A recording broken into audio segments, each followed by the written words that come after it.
దేవునికి స్తోత్రం. పరిశుద్ధుడు, ప్రేమమయుడు, ప్రార్థన ఆలకించేవాడైన యేసుక్రీస్తు పరిశుద్ధ నామంలో నా హృదయపూర్వకమైన ఎల్రోయి వందనములు.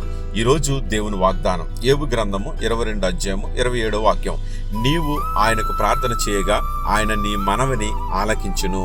ప్రియ దేవుని బిడ్డలారా, అంతర్జాతీయ ప్రార్థనలు ఉన్నాయి, ప్రత్యేకమైన ప్రార్థనలు ఉన్నాయి, తైలాభిషేక ప్రార్థనలు ఉన్నాయి, బహిరంగ సభల్లో ప్రార్థనలు ఉన్నాయి. ఈ ప్రార్థనలో దేవుడు ఆలకిస్తాడు. కానీ నీతో ఈరోజు ప్రత్యేకంగా మాట్లాడుతున్నాడు. ఎందుకంటే అలనాడు మీకాతో మాట్లాడాడు. నీవు నాకు ప్రార్థన చెయ్యంటే నా దేవుడే, నేను మొర్ర పెట్టాను, ఆయన విన్నాడన్నాడు మీకా.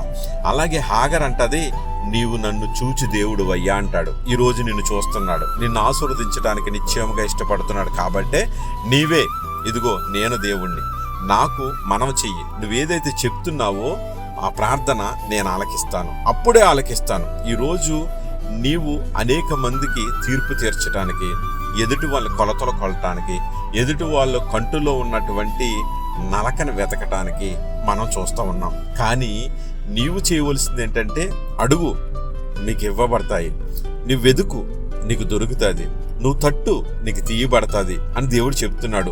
పొందిన వాళ్ళు అనేకమైన భక్తులు ఉన్నారు. కాబట్టి పరలోకమందున్న మీ తండ్రి అడిగే వాటికంటే ఏది అడుగుతున్నావో దానికంటే ప్రత్యేకమైన శ్రేష్టమైనది నీకు ఇవ్వటానికి ఇష్టపడుతున్నాడు. కాబట్టి ఈరోజు నువ్వు అడుగు. ఈ దినంలో నువ్వు పొందుకోవాలని దాన్ని, అద్భుత కార్యాన్ని నువ్వు పొందుకోబోతున్నావు. కాబట్టి పరలోకమందున్న తండ్రి నిన్ను చూస్తున్నాడు.